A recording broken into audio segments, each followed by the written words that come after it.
Matapos ang pagdiriwang ng Kapaskuhan, mga uuwi naman para sa bagong taon ang tinututukan ngayon ng PITX. Sa katunayan, ang ilan sa kanila nasa terminal na at nagbabakasakaling makakuha ng tiket. Si Bien Manalo sa sentro ng balita.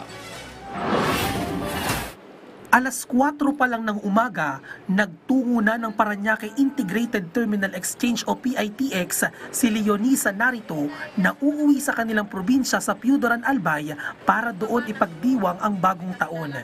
Nagbabaka sakali kasi si Leonisa na makabili ng tiket sa terminal. Aniya, mas pinili niyang maging chance passenger o mag-abang ng mga biyahe papunta sa kanyang destinasyon sa halip na mag-online booking. Nahihirapan daw kasi siya na mag-book online. Ganito lang, pupunta lang ng PITX, tapos bibili ng ticket, tapos sasakay, ganun lang. Hindi ko po alam mag-online. Isa lamang si Leonisa sa maraming chance passenger na umaasang makakabili ng tiket sa terminal at makakauwi sa kanilang probinsya para doon sa lubungin ang bagong taon.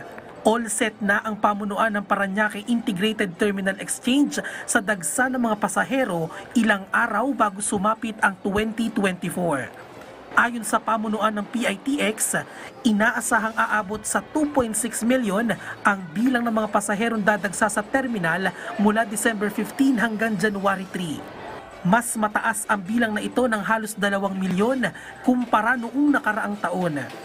Umabot na sa mahigit 200,000 ang foot traffic sa PITX mula pa noong bispiras ng Pasko.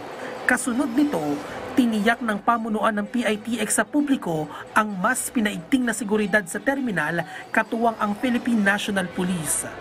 Paalala sa ating mga pasahero na uuwi sa kanilang mga probinsya na mag-book na ng ticket dito sa ating terminal para maiwasan ang siksikan sa darating na bakasyon. Magkakaroon naman po tayo ng overall inspection terminal sa vicinity, care of PNP po yan. And of course, may mga roving canines po tayo just to check yung mga bagahe ng ating mga pasahero.